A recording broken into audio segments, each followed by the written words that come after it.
சத்தியம் டிவி நேயர்களுக்கு இயேசு கிறிஸ்துவின் இனிய நாமத்தில் அன்பான வாழ்த்துக்கள்.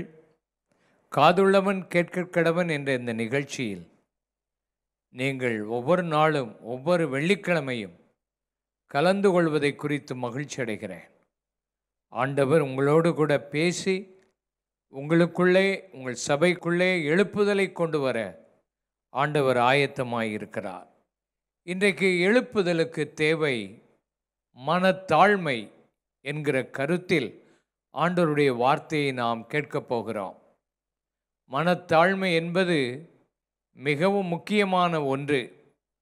மனத்தாழ்மை என்பது வெளியிலே நாம் பார்க்கிற நிலைமை அல்ல. உள்ளான வாழ்க்கையில் நம்முடைய சுபாவம் எப்படி இருக்கிறது என்பதை அது காண்பிக்க வேண்டும். சிலர் வெளிப்பிரகாரமாக தங்கள் ஆடை உடுத்துவதினாலேயோ அல்லாவிட்டால் ஒரு எளிமையான வாழ்க்கை வாழ்வதினாலேயோ இந்த தாழ்மையை காண்பிக்க வேண்டும் என்று விரும்புகிறார்கள். எத்தனையோ மார்க்கங்களில் இப்படிப்பட்ட நிலைமையை பார்க்கிறோம். கிறிஸ்தவ வாழ்க்கையில் ஆண்டவர் வெளிப்படையான ஒரு தாழ்மையை பார்க்க அவர் விரும்பவில்லை. உள்ளான ஆவியில் மனத்தாழ்மை உடையவர்களாக இருக்க வேண்டும். ஆண்டவருடைய ஆவியானவர் நமக்கு உதவி செய்வாராக.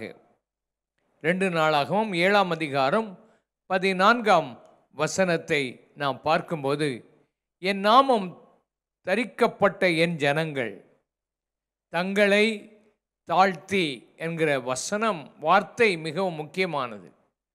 அதற்கு பின்பு நீங்கள் ஜெபம் பண்ணுங்கள், என் முகத்தை தேடுங்கள், பொல்லாத வழிகளை விட்டு திரும்புங்கள், அப்பொழுது பரலோகத்திற்கிற நான் கேட்டு அவர் பாவத்தை மன்னித்து அவர்கள் தேசத்துக்கு க்ஷேமத்தை கொண்டு வருவேன் என்று ஆண்டவர் சொல்லுகிறார்.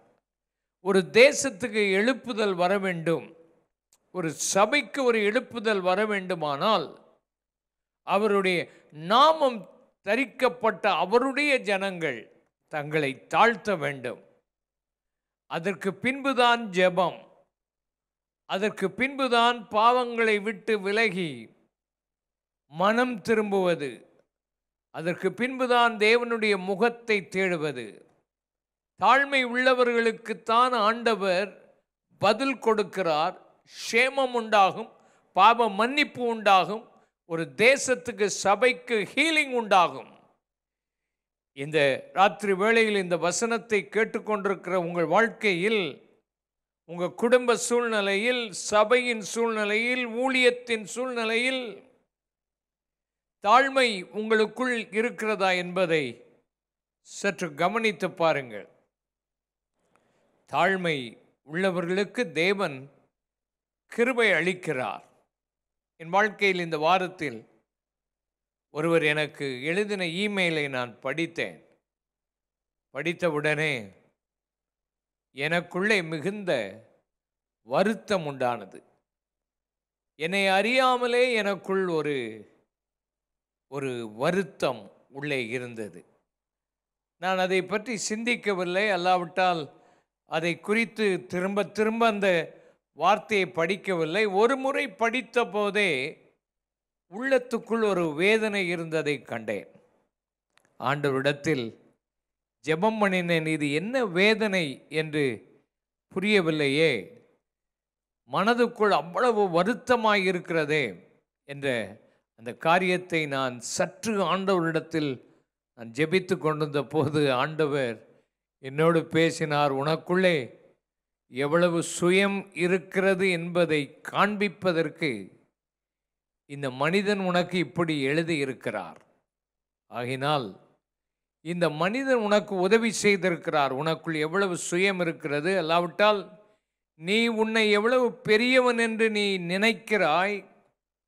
ஆகினால் தான் இந்த வருத்தம் உன்னை அறியாமலே உள்ளே இருக்கிறது. ஆகினால் அந்த மனிதனுக்கு நீ திரும்ப பதில் எழுத வேண்டும் என்று இருக்கிறவைகளை நீ எழுதாமல், அதை குறித்து நீ வேதனைப்படாமல் விட்டுவிடு.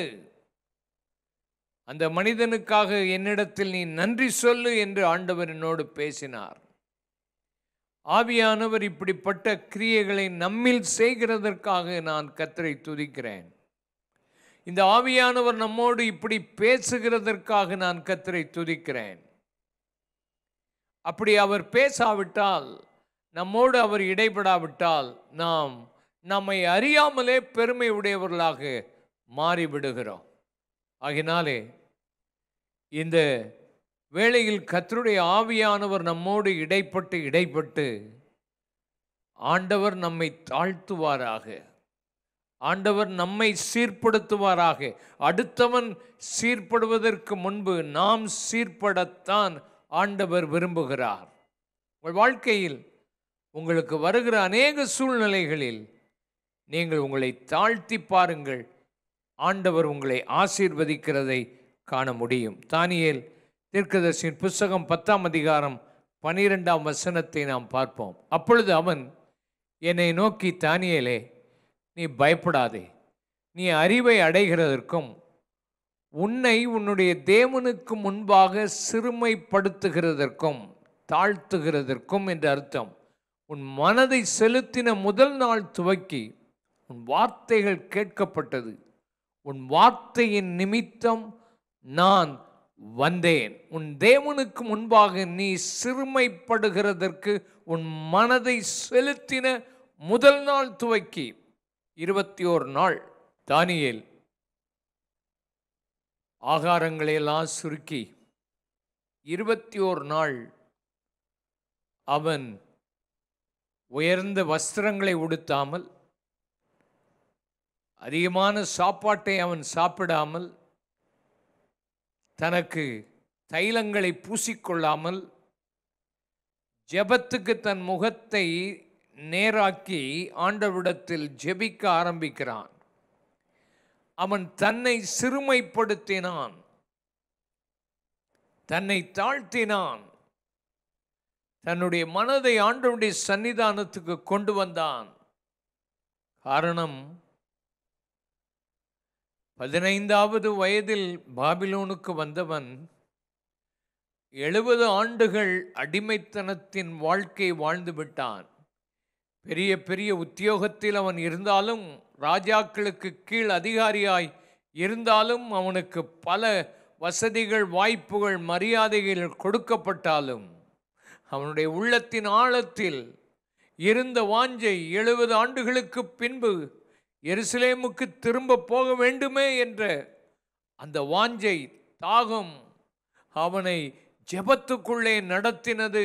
21 நாட்கள் ஒரு தீர்மானத்தோடு அவன் ஜெபம் பண்ணின போது அந்த வார்த்தை முதல் நாளே கேட்கப்பட்டது. சாத்தான் அதை தடை பண்ணி வைத்திருந்தாலும் தேவ தூதன் இறங்கி வந்து அவனை தொட்டு அவனுக்கு அறிவை உணர்த்தி, உன் வார்த்தை கேட்கப்பட்டது என்று சொன்னது போல, நம்மை சிறுமைப்படுத்தி தாழ்த்தி தேவ சமூகத்துக்குள் வரும்போது கர்த்தர் நிச்சயம்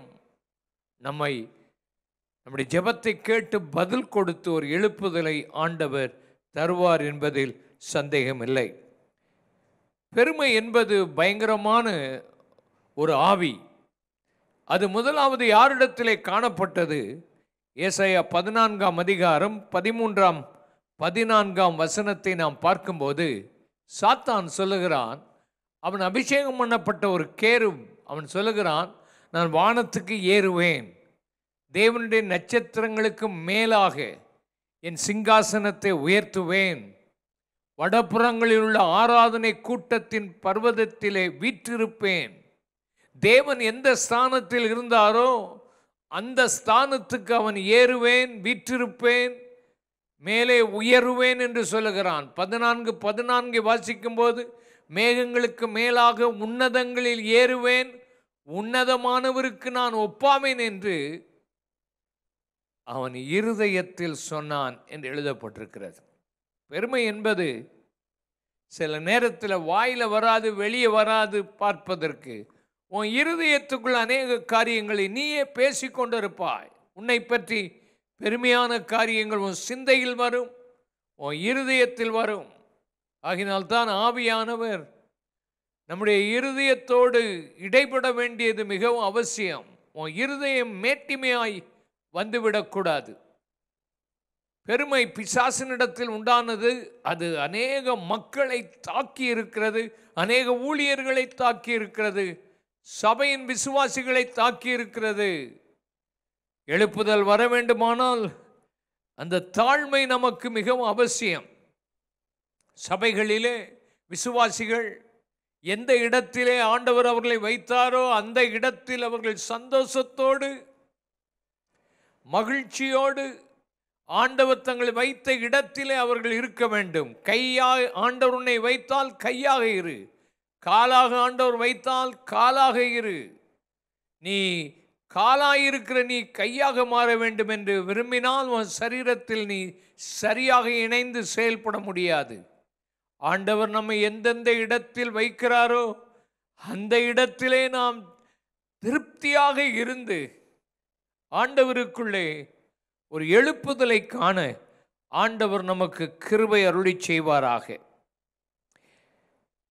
பிலிப்பியருக்கு எழுதின நிருபம் 3ஆம் அதிகாரம் 8ஆம் வசனத்தில் அப்போஸ்தலனாகிய பரிசுத்த பவுல் இப்படி சொல்லுகிறார். என் கர்த்தராகிய கிறிஸ்து இயேசுவை அறிகிற அறிவின் மேன்மைக்காக எல்லாவற்றையும் நான் நஷ்டம் என்று எண்ணிக்கொண்டிருக்கிறேன். 9வது வசனம், நான் கிறிஸ்துவை ஆதாயப்படுத்திக் கொள்ளும்படி நியாயப்பிரமாணத்தினால் வருகிற சுயநீதியை உடையவனாயிராமல் கிறிஸ்துவை பற்றும் விசுவாசத்தின் மூலமாய் தேவனால் உண்டாயிருக்கிறதுமான நீதியை உடையவனாய் இருந்து கிறிஸ்துவுக்குள் இருக்கிறவன் என்று காணப்படும்படிக்கு அவர் சொல்லுகிறார், எல்லாவற்றையும் நான் குப்பையாக எண்ணுகிறேன், எல்லாவற்றையும் நான் நஷ்டம் என்று எண்ணுகிறேன். அதுக்கு பிந்தின வசனங்களை வாசித்தால் அவைகளை நான் குப்பையாக எண்ணுகிறேன். என் வாழ்க்கையில் எதெல்லாம் மேன்மையாக இருந்ததோ, என்ன நீதியெல்லாம் என் வாழ்க்கையில் பெரிதாக எண்ணினேனோ அவையெல்லாம் நஷ்டம், குப்பை என்று எண்ணுகிறேன் என்று அப்போஸ்தலனாகிய பரிசுத்த பவுல் தன் தாழ்மையை குறித்து சொல்லுகிறதை பார்க்கிறோம். குப்பை என்று சொன்னால் நம்முடைய வீட்டை பெருக்கும்போது வீடுகளிலே குப்பை வரும். அந்த குப்பையை எடுத்துக்கொண்டு குப்பை தொட்டியிலே வெளியே தெருக்களில் இருக்கிற குப்பை தொட்டியில் போடுவோம். குப்பை தொட்டியில் போட்டால் கார்ப்பரேஷன் லாரி வரும், வண்டி வரும், அந்த குப்பைகளை எடுத்துக்கொண்டு போய்விடும். அந்த குப்பைகளை எடுத்துட்டு போகும்போது நமக்கு சந்தோஷமாக இருக்கும், மகிழ்ச்சியாக இருக்கும். குப்பை போய்விட்டது, சுத்தமாகிவிட்டது என்று. குப்பையை வண்டி வண்டி எடுத்துகிட்டு போகும்போது வருத்தப்பட மாட்டோம், ஐயோ குப்பையை எடுத்துகிட்டு போகிறானே என்று. நம்முடைய வாழ்க்கையில் நமக்கு மேன்மையாக இருக்கிறது எல்லாம் நஷ்டமும் குப்பையுமாய் நாம் எண்ணுவோமே. ஆனால் அப்போஸ்தலனாகிய பரிசுத்த பவுல் அவரை அறிகிற அறிவின் மேன்மைக்காக தன்னுடைய வாழ்க்கையில் இப்படி கருதுகிறதை நாம் வேதத்தில் வாசிக்கிறோம். ஆவிக்குரிய பெருமை உன் வாழ்க்கையில் இருக்கிறதா? அப்படி இருக்குமானால் அதனுடைய நியமனங்கள் என்ன? உனக்குள்ள பெருமை இருக்கிறது என்றால் என்ன சட்டம் உன் வாழ்க்கையில் நீ கை கொண்டு வருகிறாய்? முதலாவது மத்தேயு 23:12 சொல்லுகிறது, தன்னைத்தான் உயர்த்துகிறவன் தாழ்த்தப்படுவான், தன்னை உயர்த்த நினைக்கிறவன் தாழ்த்தப்படுவான். உன்னையே நீ உயர்த்த நீ நினைக்கக்கூடாது. ஆண்டவர் உன்னை உயர்த்தட்டும். ஏற்ற காலத்தில் ஆண்டவர் உன்னை உயர்த்துவார். உன்னையே நீ முன்னுக்கு கொண்டு வருவதற்கு ஆட்களை சேர்க்கக்கூடாது. அநேக சபைகளில், அநேக ஸ்தாபனங்களில் எலெக்ஷன் நடக்கும்.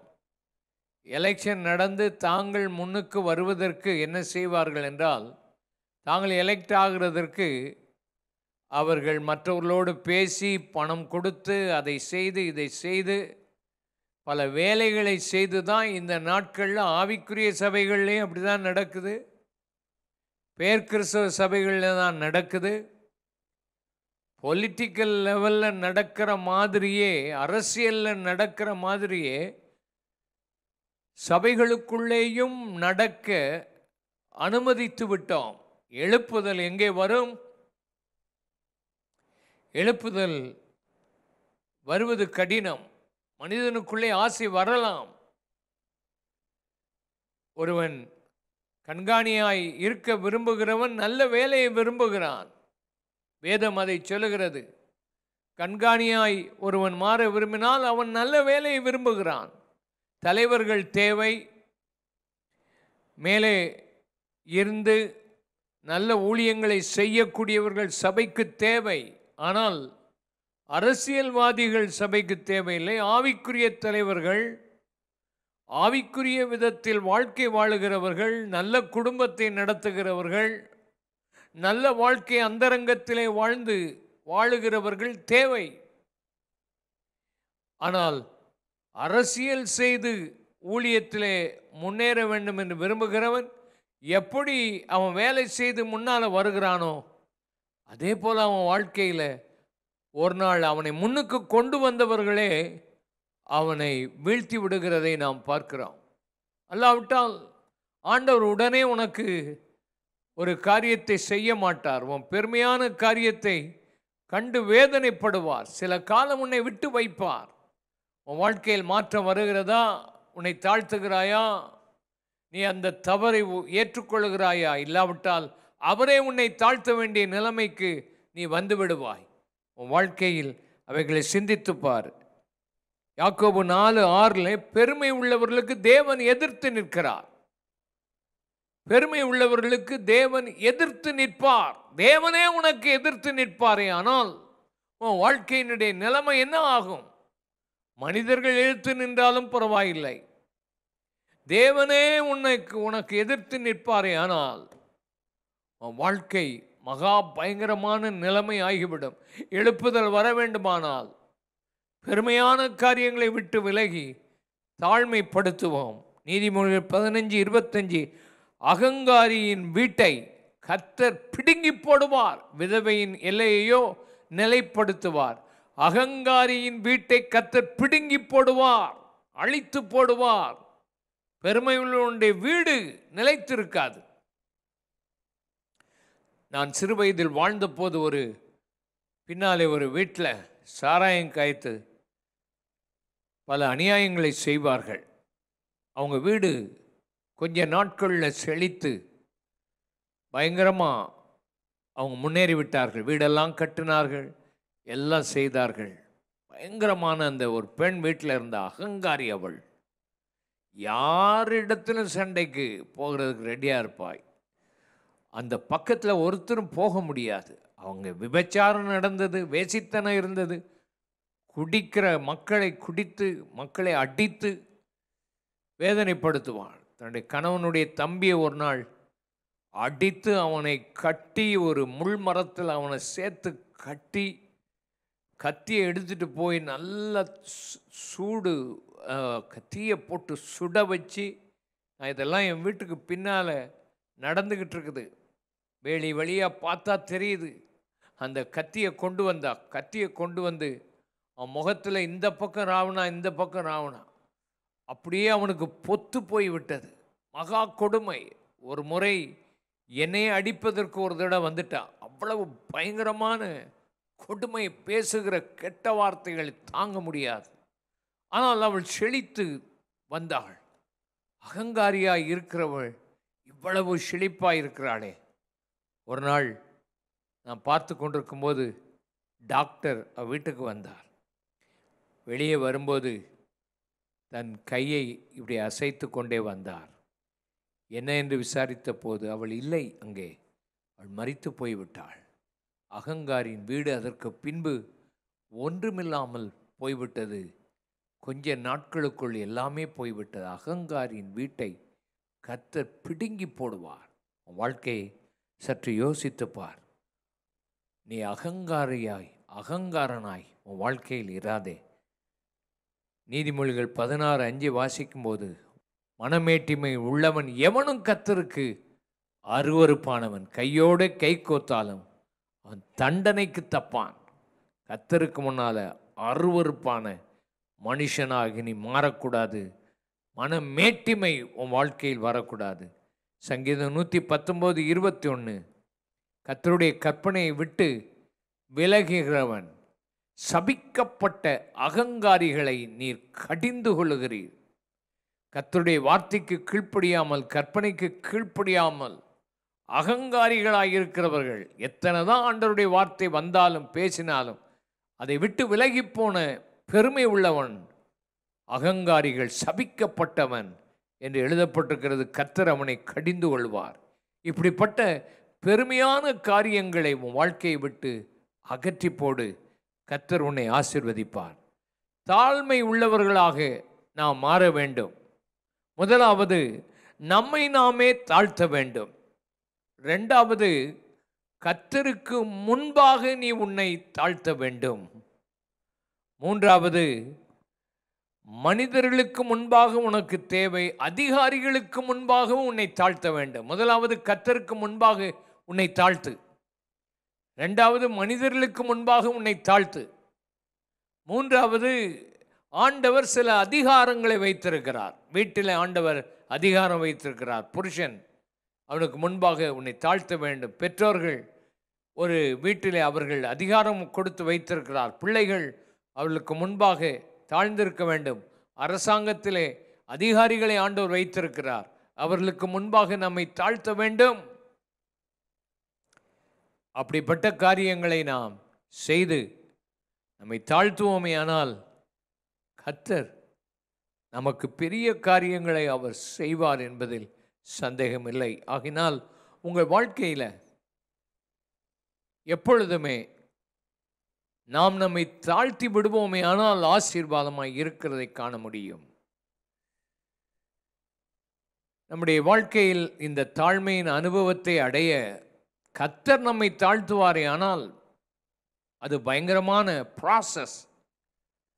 கர்த்தர் நம்மை தாழ்த்தக்கூடாது, நாமே அவருக்கு முன்பாக தாழ்ந்திருக்க வேண்டும் என்பதை நாம் கற்றுக்கொள்ள வேண்டும். ஆகாப் என்பவன் தேவனுக்கு முன்பாக தன்னை தாழ்த்தினான். 1 ராஜாக்கள் 21 27 வாசிப்போம்.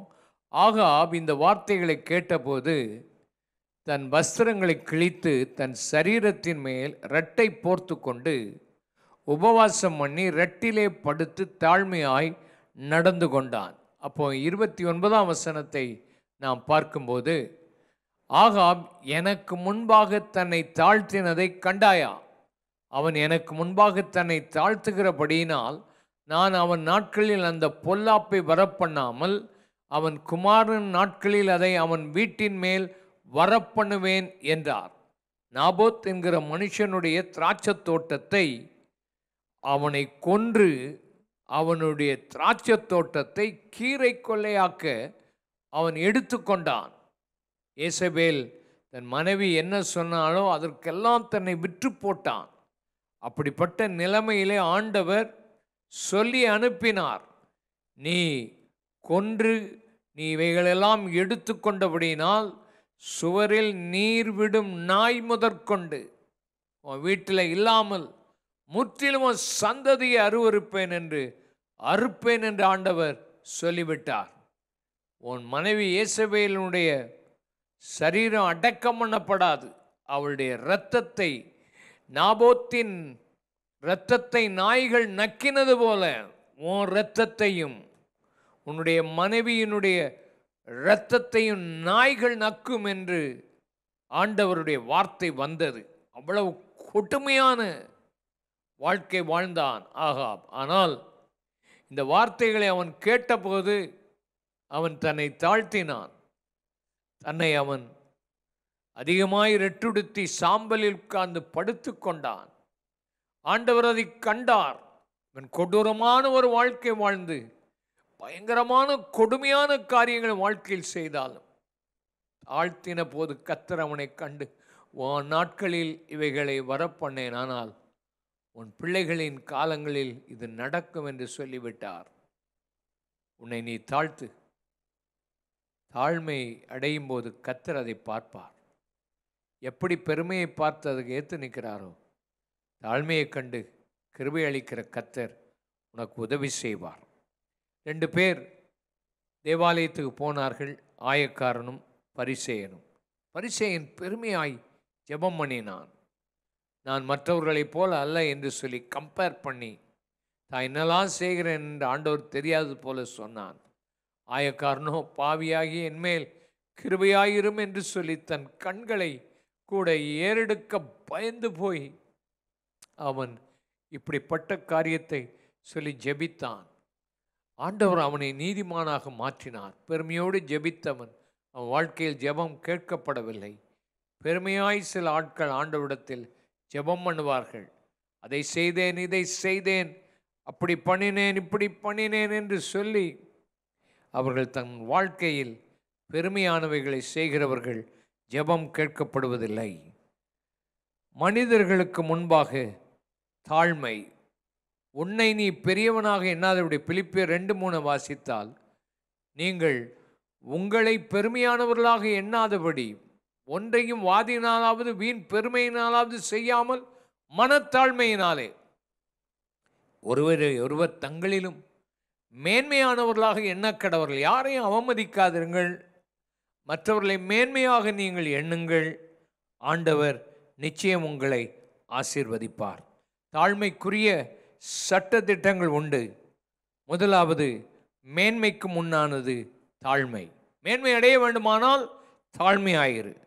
இரண்டாவது, தாழ்மை என்பது கர்த்தருக்கு பயப்படுகிற பயம். எதை கொண்டு வரும்? தாழ்மையும் கர்த்தருக்கு பயப்படுகிற பயமும் ஐஸ்வர்யம், மகிமை, ஜீவன் இதை உனக்கு கொண்டு வரும் என்று நீதிமொழிகள் 22:4 பார்க்கிறோம்.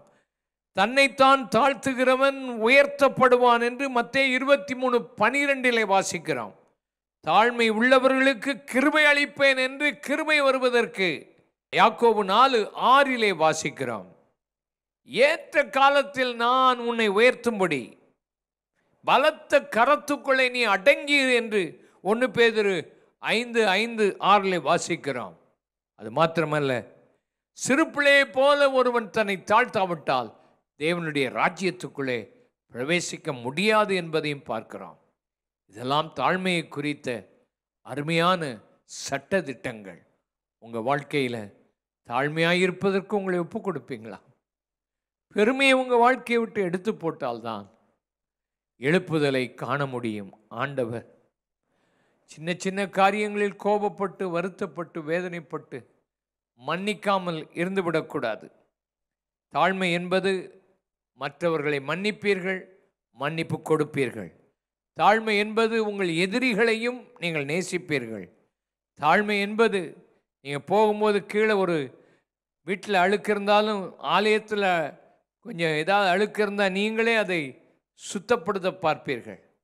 காமன் டாய்லெட் இதெல்லாம் பார்த்து அழுக்காக இருந்தால் மற்றவங்க ஒன்றை பார்க்காட்டாலும் தாழ்மை உள்ளவனாக இருந்தால் மற்றவங்க வருவாங்களே என்று நீ சுத்தப்படுத்துவாய். நீ அழுக்கு செய்துவிட்டு நீ போக மாட்டாய். உன் வாழ்க்கையில் தாழ்மை இருந்தால் எந்த வேலையை நீ எப்பொழுதும் செய்ய நீ ஆயத்தமாயிருப்பாய்.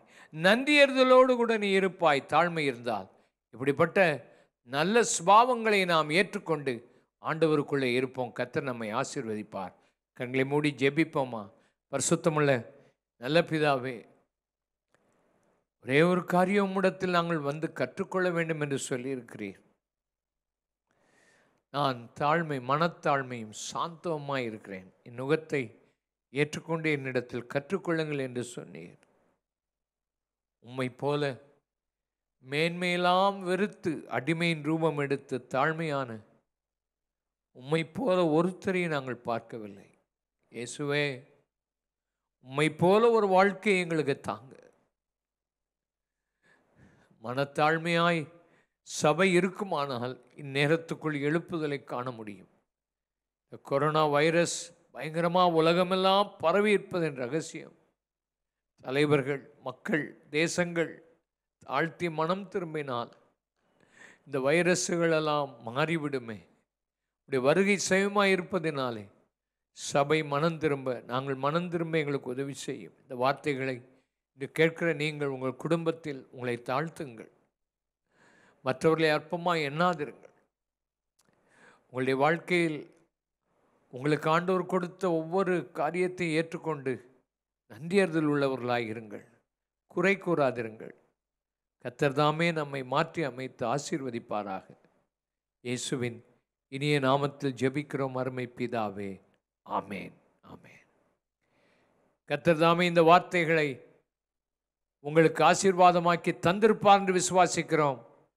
கர்த்தருக்கு சித்தமானால் அடுத்த வாரத்திலும் வெள்ளிக்கிழமையில் நீங்கள் ஆவலோடு காத்திருங்கள். மற்றவர்களுக்கு இதை அறிமுகப்படுத்துங்கள். சபையிலே எழுப்புதல் உண்டாகும் என்று விசுவாசிப்போம். கர்த்தர் நம்மை ஆசீர்வதிப்பாராக. ஆமென்.